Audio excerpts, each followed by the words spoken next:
ಆತ್ಮೀಯರೇ, ಎಲ್ಲರಿಗೂ ನಮಸ್ಕಾರ. ನಾನು ಮಂಜುನಾಥ್ ಲತಾ. ಎಲ್ಲರಿಗೂ ಕನ್ನಡ ರಾಜ್ಯೋತ್ಸವದ ಶುಭಾಶಯಗಳು. ಇಂದಿನ ಮಾತಿನ ಉದ್ದೇಶ ಮತ್ತು ಆಶಯ ಇತ್ತೀಚಿನ ಕೆಲವು ಮುಖ್ಯವಾದ ಕನ್ನಡ ಕವಿತೆಗಳನ್ನು ವಿಶ್ಲೇಷಣೆ ಮಾಡುವಂಥದ್ದು. ಕನ್ನಡ ರಾಜ್ಯೋತ್ಸವದ ಸಂದರ್ಭದಲ್ಲಿ ಇದೊಂದು ಅರ್ಥಪೂರ್ಣ ಮಾತು ಅಂತ ನಾನು ಭಾವಿಸಿದ್ದೇನೆ. ಹಾಗೆ ಇವತ್ತು ನಾನು ಈ ತಲೆಮಾರಿನ ಈ ಸಮಕಾಲೀನ ಸಂದರ್ಭದ ಪ್ರಸ್ತುತ ಮುಖ್ಯ ಕವಿಗಳಲ್ಲಿ ಒಬ್ಬರಾದಂತಹ ಶ್ರೀ ನಾಗತಿಹಳ್ಳಿ ರಮೇಶ್ ಅವರ ಇತ್ತೀಚಿನ ಪದ್ಯಗಳ ಬಗ್ಗೆ ಒಂದು ಚರ್ಚೆಯನ್ನು ಮಾಡಬಹುದು ಅಂತ ಅಂದ್ಕೊಂಡಿದ್ದೇನೆ. ಕನ್ನಡದ ಕಾವ್ಯಪ್ರಿಯರಿಗೆ, ಬಹಳಷ್ಟು ಕಾವ್ಯ ಪ್ರೇಮಿಗಳಿಗೆ ಶ್ರೀ ನಾಗತಿಹಳ್ಳಿ ರಮೇಶ್ ಅವರು ಚಿರಪರಿಚಿತರು. ಕವಿಯಾಗಿ, ಚಿಂತಕರಾಗಿ, ಸಂಘಟಕರಾಗಿ, ಕಿರುಚಿತ್ರಗಳ ನಿರ್ದೇಶಕರಾಗಿ ಅವರು ಸಾಕಷ್ಟು ಕೆಲಸಗಳನ್ನು ಮಾಡ್ತಾ ಬಂದಿದ್ದಾರೆ. ಕಳೆದ 30 ವರ್ಷಗಳ ಅವರ ಒಂದು ಸಾಂಸ್ಕೃತಿಕ ಪಯಣ, ಅದು ಕಾವ್ಯ ಆಗಿರಲಿ, ಕಿರುಚಿತ್ರಗಳಾಗಿರಲಿ, ಕೃಷಿ ಕ್ಷೇತ್ರದ ಚಟುವಟಿಕೆಗಳಾಗಲಿ, ಎಲ್ರಿಗೂ ಕೂಡ ಗೊತ್ತಿರುವಂಥದ್ದು. ಅವರ ಇತ್ತೀಚಿನ ಮುಖ್ಯ ಕವಿತೆಗಳನ್ನು ನಾನು ಚರ್ಚೆಗೆ ಎತ್ಕೊಂಡಿದ್ದೇನೆ. ಅವರ ಮೊದಲ ಕವನ ಸಂಕಲನ ಸಮುದ್ರ ಮತ್ತು ಮಳೆಯ ನಂತರ ಸುದೀರ್ಘವಾಗಿ ಅವರು ಕವಿತೆಗಳನ್ನು ಬರೀತಾ ಬಂದಿದ್ದಾರೆ. ಅಂತಹ ಬಹಳ ಮುಖ್ಯ ಕವಿತೆಗಳಲ್ಲಿ ಸಮಕಾಲೀನ ಸ್ಪಂದನ ಮುಖ್ಯ ಅನ್ನುವಂತಹ ಕವಿತೆಗಳನ್ನು ನಾನು ಒಂದಷ್ಟು ಚರ್ಚೆ ಮಾಡಬಹುದು ಅಂತ ಭಾವಿಸಿದ್ದೇನೆ. ನಾಗತಿಹಳ್ಳಿ ರಮೇಶ್ ಮೂಲತಃ ಮಾತೃ ಸಂವೇದನೆಯ ಉತ್ಕಟ ಕವಿ. ಬಹಳಷ್ಟು ವಿಮರ್ಶಕರು ಅವರನ್ನ ಅದೇ ನೆಲೆಯಲ್ಲಿ ಗುರುತಿಸಿದ್ದಾರೆ. ಅವ್ವನ ಪದಗಳು ಅವರ ಒಂದು ಸುದೀರ್ಘವಾದ ಕಾವ್ಯದ ಹಾದಿಯ ಒಂದು ಪಯಣ. ಆದರೆ ಕವಿತೆ ಅನ್ನುವಂಥದ್ದು ಒಂದೇ ವ್ಯಕ್ತಿ ಅಥವಾ ಒಂದೇ ಭಾವನೆ, ಸಮುದಾಯ ಪ್ರೇರಿತವಾಗಿರೋದಿಲ್ಲ, ಕೇಂದ್ರಿತವಾಗಿರೋದಿಲ್ಲ. ನಮಗೆ ಮೊದಲಿಗೆ ಆಗನ್ಸೋದು ಏನು ಅಂದರೆ, ರಮೇಶ್ ಅವರ ಸಂವೇದನೆ, ಕಾವ್ಯ ಸಂವೇದನೆ ಬಹಳಷ್ಟು ಸಲ ಅವ್ವನ ಸುತ್ತವೇ ಕೇಂದ್ರೀಕೃತವಾಗಿದೆ ಅಂತ ಅನ್ನಿಸ್ಬೋದು. ಅವ್ವನ ವಿವಿಧ ಭಾವನೆಗಳು, ತಾಕಲಾಟಗಳು ಎಲ್ಲವನ್ನು ಹೇಳ್ತಾ ಇದ್ರು. ಅವರು ಬದುಕನ್ನ ಬೇರೆ ಬಗೆಯಲ್ಲೂ ಕೂಡ ನೋಡಿದ್ದಾರೆ. ಅದಕ್ಕೆ ಬಹಳಷ್ಟು ಉದಾಹರಣೆಗಳು ಅವರ ಇತ್ತೀಚಿನ ಕವಿತೆಗಳಲ್ಲಿವೆ. ಅದನ್ನು ನಾನು ಗುರುತಿಸಲಿಕ್ಕೆ ಪ್ರಯತ್ನ ಮಾಡ್ತೇನೆ. ಇದೇ ಸಂದರ್ಭದಲ್ಲಿ, ಕನ್ನಡ ರಾಜ್ಯೋತ್ಸವದ ಸಂದರ್ಭದಲ್ಲಿ ಅವರಿಗೆ ಬೆಂಗಳೂರಿನ ಪ್ರತಿಷ್ಠಿತ ತಾಂತ್ರಿಕ ವಿದ್ಯಾಲಯಗಳಲ್ಲೊಂದಾದಂತಹ CMR ತಾಂತ್ರಿಕ ಮಹಾವಿದ್ಯಾಲಯದಿಂದ ಐಸಿರಿ ಪ್ರಶಸ್ತಿ ಬಂದಿದೆ. ಅದಕ್ಕೆ ಅವರಿಗೆ ಅಭಿನಂದನೆಗಳನ್ನು ಸಲ್ಲಿಸ್ತಾ ಅವರ ಕವಿತೆಗಳ ಕುರಿತು ನಾನು ಒಂದಿಷ್ಟು ಚರ್ಚೆ ಮಾಡೋಣ ಅಂತ ಭಾವಿಸಿದ್ದೇನೆ. ಹಾಗಾದ್ರೆ ರಮೇಶ್ ಅವರ ಇತ್ತೀಚಿನ ಕಾವ್ಯಗಳ ಶಕ್ತಿ ಏನು? ನನ್ನ ಪ್ರಕಾರ ಒಬ್ಬ ಕವಿ ಬರಿತಾ ತನ್ನ ಕಾಲ ಕೆಳಗಿನ ಕಾಲಕ್ಕೆ ಸ್ಪಂದಿಸ್ತಾ ಹೊಸ ಕಾವ್ಯ ಸೃಷ್ಟಿಯಲ್ಲಿ ತೊಡಗ್ತಾನೆ ಅನ್ಸುತ್ತೆ. ಅದು ನಿಜ ಕೂಡ. ಯಾಕೆಂದ್ರೆ ಕಾವ್ಯ ಆಗ್ಲಿ, ಕವಿ ಆಗ್ಲಿ ನಿಂತ ನೀರಲ್ಲ, ಸದಾ ಹೊಸ ಒಳಪಿನಿಂದ ಹರಿಯುವಂತಹ ಒಂದು ಹೊಸ ನದಿ ಹಾಗೆ ಅದು ಮರುಹುಟ್ಟು ಪಡೀತಾ ಹೋಗುತ್ತೆ, ಹೊಸ ದಿಕ್ಕಿನತ್ತ ಚಲಿಸುತ್ತೆ. ಹಾಗಾಗಿ ಸಮುದ್ರ ಮತ್ತು ಮಳೆಯ ನಂತರ ನಾಗತಿಹಳ್ಳಿ ರಮೇಶ್ ಅವರ ಕವಿತೆಗಳು ಅಪಾರ ವಿಸ್ತಾರವನ್ನ ಪಡೆದಿವೆ. ಕಳೆದ 2 ವರ್ಷಗಳಿಂದ ಅವರು ಬರಿತಾ ಇರುವಂತಹ ಹೊಸ ಕವಿತೆಗಳನ್ನು ನಾನು ವಿಶ್ಲೇಷಣೆಗೆ ತೆಗೆದುಕೊಂಡಿದ್ದೇನೆ. ಅಲ್ಲಮಪ್ರಭು ಹೇಳಿದಾಗೆ, ಹರಿವ ನದಿಗೆ ಮೈಯೆಲ್ಲ ಕಾಲು, ಉರಿವ ಕಿಚ್ಚಿಗೆ ಮೈಯೆಲ್ಲ ಬಾಯಿ, ಬೀಸುವ ಗಾಳಿಗೆ ಮೈಯೆಲ್ಲ ಕೈ. ಇದು ಯಾವುದೇ ಕವಿಗೆ ಅನ್ವಯಿಸುವಂಥದ್ದು. ಕಾವ್ಯಕ್ಕೆ ರೆಕ್ಕೆಗಳಿರುವ ಹಾಗೆ ಕಾಲುಗಳಿವೆ, ಅದು ಚಲಿಸ್ತಾನೆ ಇರುತ್ತೆ, ಹಾರ್ತಾನೆ ಇರುತ್ತೆ, ಹೊಸ ನದಿ ಹಾಗೆ ಹುಟ್ಟುತ್ತಾ ಇರುತ್ತೆ, ಹರಿತಾ ಇರುತ್ತೆ, ಹಲವು ದಿಕ್ಕುಗಳತ್ತ ಚಲಿಸ್ತಾ ಇರುತ್ತೆ. ರಮೇಶ್ ಅವರ ಇತ್ತೀಚಿನ ಈ ಕವಿತೆಗಳು ಈ ಎಲ್ಲಾ ತುರ್ತುಗಳನ್ನ, ಇವತ್ತಿನ ಸಮಕಾಲೀನ ಸ್ಪಂದನವನ್ನ ಹಿಡೀಲಿಕ್ಕೆ ಪ್ರಯತ್ನಿಸ್ತಾ ಇವೆ ಅಂತ ನನಗೆ ಅನಿಸ್ತಾ ಇದೆ. ಹೇಳಬೇಕು ಉದಾಹರಣೆಗೆ ಅಂದ್ರೆ, ಆ ತುಡಿತದಲ್ಲಿ ಎಲ್ಲವೂ ಇದೆ. ಸಮಾಜ ಇದೆ, ಬದುಕಿದೆ, ಇವತ್ತಿನ ತಲ್ಲಣಗಳಿದೆ, ಆಧ್ಯಾತ್ಮ ಇದೆ, ಪ್ರೇಮದ ವಿವಿಧ ವ್ಯಾಖ್ಯಾನಗಳಿವೆ, ನೆಲೆಗಳಿವೆ. ಇವುಗಳನ್ನೆಲ್ಲ ಒಟ್ಟುಗೂಡಿಸಿಕೊಂಡು ಅವರು ವಿವಿಧ ಕವಿತೆಗಳಲ್ಲಿ ಬೇರೆ ಬೇರೆ ಅರ್ಥ ಮತ್ತು ಸಾಧ್ಯತೆಗಳನ್ನ ತೋರಿಸ್ತಾ ಹೋಗ್ತಾ ಇದ್ದಾರೆ ಅಂತ ನನ್ಗನ್ಸುತ್ತೆ. ಅದಕ್ಕೆ ಕೆಲವು ಕವಿತೆಗಳನ್ನ ಕೆಲವು ಕವಿತೆಗಳನ್ನ, ಬಹಳಷ್ಟು ಕವಿತೆಗಳಿದೆ, ಅದೊಂದು ಸುದೀರ್ಘವಾದ ಚರ್ಚೆ ಆಗ್ಬೋದು. ಆದ್ರೆ ನನಗೆ ಮುಖ್ಯ ಅನ್ಸದ್ದು ಈ ಸಂದರ್ಭದಲ್ಲಿ ಕೆಲವು ಕವಿತೆಗಳನ್ನ ವಿಶ್ಲೇಷಣೆಗೆ ನಾನು ತೆಗೆದುಕೊಂಡಿದ್ದೇನೆ. ಅದರಲ್ಲಿ ಒಂದು ಕವಿತೆ ನೆಲದೊಡಲ ಹಾಡು. ನೆಲದೊಡಲ ಹಾಡು. ಅದರಲ್ಲಿ ಒಂದು ಸಾಲುಗಳು ಬರ್ತವೆ, ಕೆಲವು ಸಾಲುಗಳು ಉಲ್ಲೇಖ ಮಾಡ್ತೇನೆ ನಾನು. ಒಬ್ಬರಿಗೊಬ್ಬರಿಗೂ ನಂಬಿಕೆ ಭರವಸೆಗಳಿಲ್ಲದೆ ಬೇರುಗಳು ಟೊಳ್ಳಾದವು, ಮಾತುಗಳು ನೆಲೆ ಕಳೆದುಕೊಂಡವು. ಹೀಗೆ ಮನುಷ್ಯ ಸಂಬಂಧಗಳನ್ನ ಈ ಕವಿತೆನಲ್ಲಿ ಅವ್ರು ಹೇಳ್ತಾರೆ. ಮನುಷ್ಯ ಸಂಬಂಧಗಳು ಹೇಗೆ ಟೊಳ್ಳಾಗ್ತಾ ಇವೆ, ಭಾವನೆಗಳ ತಾಕಲಾಟದಲ್ಲಿ ಹೇಗೆ ಮನುಷ್ಯ ಸಂಬಂಧಗಳು ಕಳೆದು ಹೋಗ್ತಾ ಇವೆ ಅಂತ. ಹಾಗೆ ಹೇಳ್ತಾನೆ ಇದೇ ಕವಿತೆನಲ್ಲಿ 3 ಸಾಲುಗಳು ಬರ್ತವೆ. ಸಿಮೆಂಟು ಟಾರುಗಳಿಂದ ಸುತ್ತುವರಿದ ಭೂಮಿಯ ಹಸಿರು ಅಲ್ಲಲ್ಲಿ ಸಣ್ಣ ಬಿರುಕುಗಳಲ್ಲಿ ಮುದುಕರ ಕುರುಚಲು ಗಡ್ಡೆಗಳಂತೆ ಚಿಗುರುವೆ. ಇದೊಂದು ಬಹಳ ಮುಖ್ಯವಾದ ರೂಪಕ. ಇಲ್ಲಿ ಕೇವಲ ಆಧುನಿಕ ಸಂದರ್ಭದಲ್ಲಿ ಮನುಷ್ಯನ ಭಾವನೆಗಳು ಬದಲಾಗ್ತಾ ಇರೋ, ಭರವಸೆಗಳು ಕಳೆದು ಹೋಗ್ತೇವೆ ಅನ್ನೋ ಆತಂಕ ಅಷ್ಟೇ ಅಲ್ಲದೆ, ಆಧುನಿಕತೆ ತಂದಿರುವಂತಹ ಆತಂಕದಲ್ಲಿ ಸಿಮೆಂಟು, ಕಾಂಕ್ರೀಟು ಅದನ್ನ ಒಂದು ಗಡ್ಡದ ರೂಪಕದಲ್ಲಿ, ಹಸಿರು ಕೂಡ ಗಡ್ಡದ ಒಣಗಿದ ಗಡ್ಡದ ಹಾಗೆ, ಕುರುಚಲು ಗಡ್ಡದ ಹಾಗೆ ಬೆಳೀತಾ ಇದೆ ಅನ್ನುವಂಥ ಒಂದು ರೂಪಕದಲ್ಲಿ ಬಹಳ ಅರ್ಥಪೂರ್ಣವಾಗಿ ಹಿಡಿದಿಟ್ಟಿದ್ದಾರೆ. ಹಾಗೇನೆ ಈ ನವನಾಗರಿಕತೆ ಒಂದು ತದ್ದುಂಡಿರುವಂತಹ ಆತಂಕಗಳು ಏನಿದೆ ಅನ್ನುವಂಥದ್ದನ್ನ ಅವರು ನಮ್ಮ ಹೃದಯ ಮೊದಲು ಪ್ರಕಾಶಿಸಬೇಕು ಎನ್ನುವಂಥ ಕವಿತೆಯಲ್ಲಿ ಹೇಳ್ತಾರೆ. ಅದು ಹೇಗೆ ಹೇಳ್ತಾರೆ ಅಂದ್ರೆ, ಎಲ್ಲ ಧರ್ಮಗಳ ಮೀರಿ ವಿಶಾಲ ನೆಲದ ಕರುಣೆಯ ದನಿಯ ಧರ್ಮದ ದೂರದೃಷ್ಟಿ ಬೇಕು ಈ ನೆಲಕ್ಕೆ, ಈ ದೇಶಕ್ಕೆ. ಎಲ್ಲ ಧರ್ಮಗಳ ಮೀರಿ ವಿಶಾಲ ನೆಲದ ಕರುಣೆಯ ದನಿಯ ಧರ್ಮದ ದೂರದೃಷ್ಟಿ ಬೇಕು ಈ ನೆಲಕ್ಕೆ, ಈ ದೇಶಕ್ಕೆ. ಹಾಗಾಗಿ ಅವರ ಕವಿತೆಗಳಲ್ಲಿ ಸಮಕಾಲೀನ ಸಂದರ್ಭದ ಬಹಳ ಮುಖ್ಯ ಅನಿಸುವಂತಹ ಬೇರೆ ಬೇರೆ ನೆಲೆಗಳು ವ್ಯಕ್ತಗೊಳ್ತಾನೆ ಇವೆ. ಅದರಲ್ಲಿ ನನಗೆ ಬಹಳ ಇನ್ನೊಂದು ಮುಖ್ಯ ಅನಿಸಿದಂತಹ ಒಂದು ಕವಿತೆ ಮುಖಬೆಲೆಗಳ ಬೆನ್ನ ಹತ್ತಿ ಅನ್ನುವಂಥದ್ದು. ಇದೊಂದು ಬಹಳ ವಿಶಿಷ್ಟವಾದ ಕವಿತೆ. ಅದರ ಕೆಲವು ಸಾಲುಗಳು ಹೀಗಿದೆ. ನಿರಾಳವಾಗಿ ಇದ್ದ ಜಗದಲ್ಲಿ ಕೋಟ್ಯಾನುಕೋಟಿ ಹಣದ ಕನಸುಗಳು ತುಂಬಿ ಹಣದ ಅಂಗೈಯಲ್ಲಿ ಮಾನವ ದೀಪದೊಳಗೆ ಅಡಗಿದ ಭೂತ. ಬ್ಯಾಂಕ್ ಖಾತೆಯಲ್ಲೀಗ ನೋಟು ನಾಣ್ಯಗಳೇ ಬೇಡ, ಡಿಜಿಟಲ್ ಸಂಖ್ಯೆಗಳಷ್ಟೇ ಸಾಕು. ಇದೊಂದು ರೀತಿನಲ್ಲಿ ಆಧುನಿಕ ತಂತ್ರಜ್ಞಾನ ಹಣದ ಬೆನ್ನು ಹತ್ತಿದಂತಹ ಒಂದು ಮನುಷ್ಯನ ಒಂದು ವ್ಯಂಗ್ಯವನ್ನ ಹೇಗಾಗಿದೆ ಅನ್ನುವಂಥದ್ದನ್ನ ಬಹಳ ಅರ್ಥಪೂರ್ಣವಾಗಿ ಈ ಕವಿತೆಯಲ್ಲಿ ಅವರು ಕಟ್ಟಿಕೊಡ್ಲಿಕ್ಕೆ ಪ್ರಯತ್ನ ಮಾಡಿದ್ದಾರೆ. ಹಾಗಾಗಿ ಇದು ಒಂದು ರೀತಿನಲ್ಲಿ ಈ ತಂತ್ರಜ್ಞಾನ, ಡಿಜಿಟಲ್ ಹಣ ಬಂದಿರುವಂತದ್ದು, ಆನ್ಲೈನ್ ಹಣ ಬಂದಿರುವಂತದ್ದು ಒಂದು ರೀತಿಯಲ್ಲಿ ಅನುಕೂಲ ಆಗಿದ್ರು ಕೂಡ ಮನುಷ್ಯ ಆತಂಕದಿಂದಲೇ ಬದುಕಬೇಕು, ಅನುಕೂಲದ ನಡುವೆನೂ ಆತಂಕದಿಂದ ಬದುಕಬೇಕು ಅನ್ನುವಂಥದ್ದನ್ನ ಈ ರೂಪಕಗಳ ಮೂಲಕ ಅವರು ಬಹಳ ಸಮರ್ಥವಾಗಿ ಹೇಳಿದ್ದಾರೆ. ಇದೊಂದು ರೀತಿಯಲ್ಲಿ ಮಾಯಾಲೋಕ, ಇದು ಡಿಜಿಟಲ್ ಯುಗ ಮಾಯಾಲೋಕ ಅನ್ನೋದನ್ನ ಈ ಸುದೀರ್ಘವಾದ ಈ ಕವಿತೆನಲ್ಲಿ ಬಹಳ ಚೆನ್ನಾಗಿ ಅರ್ಥಪೂರ್ಣವಾಗಿ ಹೇಳಿದ್ದಾರೆ. ಹಾಗಂತ ಕವಿಗೆ ನಿರಾಶೆಯನ್ನು ಕಾಡ್ತಾ ಇಲ್ಲ, ಬಹಳ ನಿರಾಶೆಗೊಂಡು ಅವರೇನು ಕವಿತೆಗಳ ಹಿಂದೆ ಬೆನ್ನು ಬಿದ್ದಿಲ್ಲ. ಹಾಗಾಗಿ ಅವರು ನಗುವಿನ ಪಸೆ ಎಂದೂ ಒಣಗುವುದಿಲ್ಲ ಅನ್ನುವಂಥ ಒಂದು ಕವಿತೆನಲ್ಲಿ ಒಂದು ಆಶಯವನ್ನ ತರಲಿಕ್ಕೆ ಪ್ರಯತ್ನ ಮಾಡ್ತಾರೆ. ಬರಗಾಲಗಳ ಒಳಗಿನಿಂದ ದೂರದಿಂದಲೇ ಎಲ್ಲವ ನೋಡುವ ಕಣ್ಣುಗಳಲ್ಲಿ ನಗುವಿನ ಪಸೆ ಎಂದೂ ಒಣಗುವುದಿಲ್ಲ, ಮುಖ ಎಂದಿಗೂ ಮಾಸಿ ಹೋಗುವುದಿಲ್ಲ ಅನ್ನುವಂಥದ್ದು. ಇದು ಬಹಳ ಚೆನ್ನಾಗಿದೆ.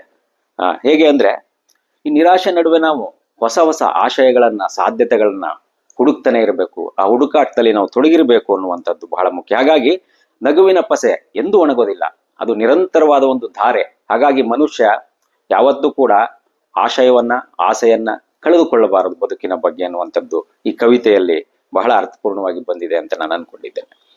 ನನಗೆ ಇನ್ನೊಂದು ಬಹಳ ಮುಖ್ಯವಾದ ಕವಿತೆ, ಇದನ್ನ ನಾನು ಒಂದು ರೀತಿಯಲ್ಲಿ ವಚನಕಾರರ ಬೆಡಗಿನ ವಚನಕ್ಕೆ ಹೋಲಿಸ್ಲಿಕ್ಕೆ, ಹಾಗೇನೆ ನವ್ಯದವರ ಒಂದು ವಿಶಿಷ್ಟ ಶೈಲಿಗೆ, ನವ್ಯ ಕಾಲದ ನವ್ಯ ಪಂಥದ ಒಂದು ವಿಶಿಷ್ಟ ಶೈಲಿಗೆ ಹೋಲಿಸ್ಲಿಕ್ಕೆ ಇಷ್ಟಪಡ್ತೇನೆ. ಆ ಕವಿತೆ ಹೆಸರು ಅದೃಶ್ಯದ ಬಲೆ. ಅದು ಬಹಳ ಪುಟ್ಟ ಕವಿತೆ, ಆದ್ರೂ ಬಹಳ ಅರ್ಥದಲ್ಲಿ ಬಹಳಷ್ಟು ಸಾಧ್ಯತೆ, ವಿಸ್ತಾರವನ್ನ ಪಡೆದುಕೊಂಡಿರುವಂತ ಕವಿತೆ ಅದು. ಕವಿತೆಯ ಸಾಲುಗಳು: ಚಿಟ್ಟೆಯ ಅದೃಷ್ಟ ಶಿಳ್ಳೆ ಹಾಕುತ್ತಾ ಹೊರಗೆಲ್ಲೋ ಹೋಗಿರುವಾಗ ಜೇಡನ ಬಲೆಯಲ್ಲಿ ಸಿಕ್ಕಿ ಬಿದ್ದಿವೆ ಚಿಟ್ಟೆಯ ರೆಕ್ಕೆಗಳು. ಇದೊಂದು ಬಹಳ ನಿಗೂಢತೆಯೊಳಗಡೆ ಬಹಳ ಅರ್ಥಗಳನ್ನ ಒಳಗೊಂಡಿರುವಂತಹ ಕವಿತೆ ಅಂತ ನನಗೆ ಕಾಣಿಸ್ತಾ ಇದೆ. ಹಾಗೇನೆ ರಮೇಶ್ ಅವರು ಈ ತರ ಬೇರೆ ಬೇರೆ ನೆಲೆಗಳನ್ನ ಹುಡುಕ್ತಾ ಪ್ರೇಮದ ವ್ಯಾಖ್ಯಾನ, ಪ್ರೀತಿಯ ವ್ಯಾಖ್ಯಾನವನ್ನ ತಮ್ಮದೇ ವಿಶಿಷ್ಟವಾದ ಕೆಲವು ಕವಿತೆಗಳಲ್ಲಿ ಕಟ್ಟಿಕೊಟ್ಟಿದ್ದಾರೆ. ಅದರಲ್ಲಿ ಒಂದು ಬಹಳ ಮುಖ್ಯವಾದ ಕವಿತೆ, ಈ ಪ್ರೇಮವನ್ನ ಬೇರೆ ರೀತಿಯಲ್ಲಿ ಧ್ಯಾನಿಸುವಂತಹ ನಿಟ್ಟಿನಲ್ಲಿ ಅವರು ಬರೆದಿರುವಂತಹ ಇತ್ತೀಚಿನ ಅವರ ಕವಿತೆ ಒಲವ ಚಿಮುಕಿಸು ಜೀವ ಸಂಕುಲದ ಮೇಲೆ. ಅವರು ಬಹಳಷ್ಟು ಕವಿತೆಗಳನ್ನು ನಾನು ಗಮನಿಸಿದ್ದೇನೆ. ಪ್ರೇಮ ಪ್ರೀತಿ ಅನ್ನೋದನ್ನ ಯಾವಾಗಲೂ ಅವರು ಒಲವು ಅಥವಾ ಒಲುಮೆ ಎನ್ನುವಂಥದ್ದನ್ನ ಬಳಸ್ತಾರೆ ಹೆಚ್ಚು. ಒಲುಮೆ ಎನ್ನುವಂಥದ್ದು ಪ್ರೀತಿ ಪ್ರೇಮವನ್ನ ವಿಸ್ತಾರವಾಗಿ ಗ್ರಹಿಸುವಂತಹ ಒಂದು ದೊಡ್ಡ ಶಬ್ದ ಅಥವಾ ಒಂದು ರೂಪಕ, ಒಂದು ಪದ ಅಂತ ಹೇಳ್ಬೋದು. ಹಾಗಾಗಿ ಬಹಳಷ್ಟು ಕಡೆ ಅವರು ಪ್ರೇಮವನ್ನ, ಪ್ರೀತಿಯನ್ನ, ಒಲವು, ಒಲುಮೆ ಎನ್ನುವ ರೂಪಕದಲ್ಲಿ, ಶಬ್ದಗಳಲ್ಲಿ ಬಳಸ್ತಾರೆ. ಬೊಂಬೆಗಳಂತೆ ಆಟವಾಡಿಕೊಂಡು ಉಳಿದು ಬಿಟ್ಟೆವು, ಬೊಂಬೆಗಳಂತೆ ಆಟವಾಡಿಕೊಂಡು ಉಳಿದು ಬಿಟ್ಟೆವು ಪ್ರೇಮದ ಅಂಗೈಯಲ್ಲಿ. ಮೇಲು ಕೀಳು ಎನ್ನದೆ ಬಾಚಿ ತಬ್ಬಿಕೊಂಡಿತು ಒಲವು ತನ್ನ ತೆಕ್ಕೆಯಲ್ಲಿ. ನಾವು ಪುಣ್ಯವಂತರು, ದಯೆಗೆ ಪಾತ್ರರಾದೆವು. ಇದು ಒಂದು ರೀತಿಯಲ್ಲಿ ನನಗೆ ಮಧುರ ಚೆನ್ನರ ಪ್ರೇಮದ ವ್ಯಾಖ್ಯಾನ. ಕನ್ನಡದ ಬಹುಮುಖ್ಯ ಕವಿಗಳಲ್ಲಿ ಒಬ್ಬರಾದಂತಹ ಮಧುರ ಚೆನ್ನರು ಬರೆದಿರುವಂತಹ ನಲ್ಲೆ ಆ ತರದ ಪದ್ಯದ ಸರಣಿಯಲ್ಲಿ ನೆನೆಸುವಂತಹ ಒಂದು ಪದ್ಯ ಅಂತ ನನಗೆ ಅನಿಸಿದೆ. ನನ್ನ ಪ್ರಕಾರ ಪ್ರೀತಿ ಮಾತ್ರ ಎಲ್ಲವನ್ನು ಉಳಿಸುತ್ತೆ. ಮಧುರ ಚೆನ್ನರು ಅದನ್ನ ಹೇಳುತ್ತೆ. ಅದೊಂದು ಮಧುರ ಚೆನ್ನರ ಕವಿತೆನೂ ಅದನ್ನ ಹೇಳುತ್ತೆ. ಏನು ಪ್ರೀತಿ ಮಾತ್ರ ನಮ್ಮನ್ನ ಬದುಕಿಸಬಲ್ಲದು. ಒಲುಮೆ ಅನ್ನೋದನ್ನ ಈ ಅರ್ಥದಲ್ಲಿ ರಮೇಶ್ ಅವರು ತಮ್ಮ ಇಂಥ ಪದ್ಯಗಳಲ್ಲಿ ಹೆಚ್ಚು ಒತ್ತು ಕೊಟ್ಟು ಹೇಳ್ತಾ ಹೋಗ್ತಾರೆ. ಅಶಾಂತತೆಯ ಅಂತರಂಗದಿಂದ ಅನ್ನುವಂಥದ್ದು ಇನ್ನೊಂದು ಪದ್ಯ, ನಾಗ್ತೇಳಿ ರಮೇಶ್ ಅವರ ಇತ್ತೀಚಿನ ಪದ್ಯ. ಅದು ಒಂದು ರೀತಿಯಲ್ಲಿ ಇವತ್ತಿನ ಸಂದರ್ಭವನ್ನ ಕಟುವಾಗಿ ಒಂದು ರೀತಿಯಲ್ಲಿ ದುಃಖದ ನೆಲೆಯಲ್ಲಿ ನೋಡುವಂತಹ ಒಂದು ಪದ್ಯ. ಇವತ್ತಿನ ಸಂದರ್ಭ, ಸಮಾಜ ಏನಾಗಿದೆ, ಮತ್ತೆ ನಮ್ಮ ಅಂತರಂಗವನ್ನ ಯಾವ ರೀತಿ ಅಡಗಿಸಿಟ್ಟಿದೆ ಅನ್ನುವಂಥದ್ದನ್ನ ಹೇಳುವಂತಹ ಸಾಲುಗಳು ಈ ಕವಿತೆನಲ್ಲಿದೆ. ಅದುಮಿಡಲಾಗಿದೆ ನಮ್ಮ ಸದ್ದುಗಳನ್ನು ಗೋರಿಗಳೊಂದಿಗೆ, ಅದುಮಿಡಲಾಗಿದೆ ನಮ್ಮ ಸದ್ದುಗಳನ್ನು ಗೋರಿಗಳೊಂದಿಗೆ. ಬಣ್ಣಗಳನ್ನು, ವಾಸನೆಗಳನ್ನು, ಬಯಕೆಗಳನ್ನು ಲೋಕದ ಗೋರಿಗಳ ಒಳಗೆ ಹೂತಿಡಲಾಗಿದೆ. ಬಹಳ ಒಂದು ಅರ್ಥಪೂರ್ಣವಾದಂತಹ ಒಂದು ಪ್ರತಿಮೆ ಇದು. ಹೇಗೆ ಅಂದ್ರೆ, ನಮಗ್ ಗೊತ್ತಿಲ್ಲದೇನೆ ಸಮಾಜ ಯಾವುದೇ ಆಗ್ಬೋದು, ವ್ಯಕ್ತಿ ಆಗ್ಬೋದು, ವ್ಯವಸ್ಥೆ ಆಗ್ಬೋದು, ಪ್ರಜಾಪ್ರಭುತ್ವ, ರಾಜಕಾರಣ, ಇವೆಲ್ಲವೂ ಕೂಡ ನಮ್ಮ ಸ್ವಂತ ವ್ಯಕ್ತಿತ್ವವನ್ನ, ನಾವು ನಿಜವಾಗ್ಲೂ ಮಾತನಾಡುವಂತಹ ಬಾಯಿಗಳನ್ನ ಅದುಮಿಡಲಾಗಿದೆ. ನಮ್ಮ ಮಾತುಗಳನ್ನ, ನಮ್ಮ ಪ್ರತಿಭಟನೆಗಳನ್ನ, ಯಾಕೆ ಈ ಕಾರಣ, ನಾವು ಏನು ತಪ್ಪು ಮಾಡ್ತಾ ಇದ್ದೀವಿ ಅನ್ನುವಂತಹ ಒಂದು ರೂಪಕದ ಮೂಲಕ, ಒಂದು ಅಳಲಿನ ಮೂಲಕ ಅವರು ಹೇಳ್ತಾ ಹೋಗ್ತಾರೆ. ಇದು ಒಂದು ರೀತಿಯಲ್ಲಿ ಒಳಿತು ಅನ್ನೋದು, ಒಳ್ಳೆತನ ಅನ್ನೋದು ದಾರಿ ತಪ್ತಾ ಇದೆಯಾ, ನಾವು ಒಳ್ಳೆಯವರು ಆಗ್ತಾ ಇರೋದೇ ತಪ್ಪ, ಒಂದು ಪ್ರತಿಭಟನೆಯ ಮೂಲಕ ನಮ್ಮ ಮಾತುಗಳನ್ನ ನಾವು ಬೇರೆ ಕಡೆ ತಲುಪಿಸುವಂತಹ ದಿಕ್ಕಿನಲ್ಲಿ ಸೋಲ್ತಾ ಇದ್ದೀವ ಅನ್ನುವಂತಹ ಒಂದು ಸಮಾಜದ ಕಟು ವಾಸ್ತವವನ್ನ ಈ ಕವಿತೆ ಹೇಳ್ತಾ ಇದೆ. ನಾನು ಮೊದಲಿಗೆ ಹೇಳಿದ ಹಾಗೆ ರಮೇಶ್ ಅವರ ಇತ್ತೀಚಿನ ಪದ್ಯಗಳು ಬಹಳಷ್ಟು ವಿಸ್ತಾರ. ಹರಿವ ನದಿಗೆ ಮೈಯೆಲ್ಲ ಕಾಲು ಅನ್ನುವ ಹಾಗೆ ಎಲ್ಲಾ ದಿಕ್ಕುಗಳಲ್ಲೂ ಪ್ರತಿಯೊಂದು ಶಬ್ದಗಳ ಮೂಲಕ ಅವರು ಬೇರೆ ಬೇರೆ ಬದುಕಿನ, ಸಮಾಜದ, ಆಧ್ಯಾತ್ಮದ ಹಾದಿಗಳನ್ನ ಹಿಡೀಲಿಕ್ಕೆ ಪ್ರಯತ್ನ ಮಾಡ್ತಾ ಇದ್ದಾರೆ. ಅವರ ಕಾವ್ಯದ ಕಾಲುಗಳು ಬೇರೆ ಬೇರೆ ಕಡೆ ಚಲಿಸ್ತಾ ಇದೆ, ಹೆಜ್ಜೆಗಳು ಬೇರೆ ಬೇರೆ ಕಡೆ ಹೆಜ್ಜೆ ಊರ್ತಾ ಇದೆ ಅಂತ ನನಗನ್ಸುತ್ತೆ. ಅಂತಹ ಒಂದು ಕವಿತೆಯಲ್ಲಿ ನಿರಾಳತೆಯ ಕರ್ಪೂರ ಉರಿದು ಅನ್ನುವಂಥದ್ದು ಬಹಳ ಒಂದು ಆಧ್ಯಾತ್ಮದ ರೂಪಕವನ್ನ ಕೊಡುವಂತಹ ಒಂದು ಕವಿತೆ. ಇದೊಂದು ರೀತಿಯಲ್ಲಿ ಅಂತರಂಗವನ್ನ, ಬಹಿರಂಗವನ್ನ ಬೇರೆ ಬೇರೆ ಲೋಕಗಳ ಮೂಲಕ ಹೇಳುವಂತಹ ಒಂದು ರೂಪಕದ ಒಂದು ಕವಿತೆ. ಕಣ್ಣು, ಮೂಗು, ನಾಲಿಗೆ, ಚರ್ಮ, ಕಿವಿಗಳ ಆಳ ಅರ್ಥ ದರ್ಶನವ ಬಲ್ಲವರಾರು. ಒಂದು ರೀತಿಯಲ್ಲಿ ಇದು ಪಂಚೇಂದ್ರಿಯಗಳ ಮೂಲಕ ಮನುಷ್ಯ ಎಲ್ಲವನ್ನು ಗ್ರಹಿಸುವಂಥದ್ದು ತನ್ನ ಪಂಚೇಂದ್ರಿಯಗಳ ಮೂಲಕ.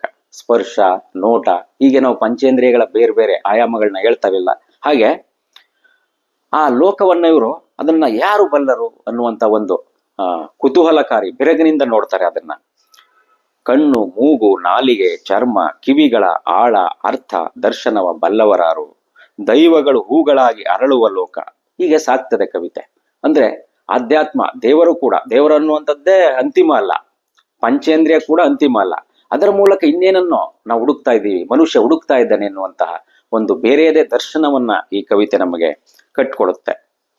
ಹಾಗಾಗಿ ಬೇರೆ ಬೇರೆ ನೆಲೆಗಳಲ್ಲಿ, ಬೇರೆ ಬೇರೆ ದಿಕ್ಕಿನಲ್ಲಿ ರಮೇಶ್ ಅವರ ಕವಿತೆಗಳು ಚಲಿಸ್ತಾ ಇವೆ. ಹಾಗೇನೆ ಅವರದು ನನಗೆ ಇತ್ತೀಚೆಗೆ ಕಾಡದಂತಹ ಬಹಳ ವಿಶಿಷ್ಟವಾದ ಒಂದು ಕವಿತೆ, ಅದು ಯಾವುದು ಅಂದ್ರೆ ಒಂದು ಚಡ್ಡಿಗಳ ಒಂದು ಲೋಕವನ್ನ, ಒಂದು ರೀತಿಯಲ್ಲಿ ಅವರ ಬಾಲ್ಯದ ಒಂದು ನೆನಪುಗಳ ಮೆಮೊರಿ ಅಂತ ನಾನು ಹೇಳಲಿಕ್ಕೆ ಇಷ್ಟಪಡ್ತೇನೆ. ಈ ಕವಿತೆನಲ್ಲಿ ಅವರು ಹೇಳ್ತಾರೆ, ನಮ್ಮ ಕನಸುಗಳಲ್ಲಿ ಭೂಪಟದ ನಕ್ಷೆಯಂತೆ ನಮ್ಮ ಕನಸುಗಳಲ್ಲಿ ಭೂಪಟದ ನಕ್ಷೆಯಂತೆ ಹರಿದು ಹೋದ ಚಡ್ಡಿಗಳು ಕುಣಿಯುತ್ತವೆ.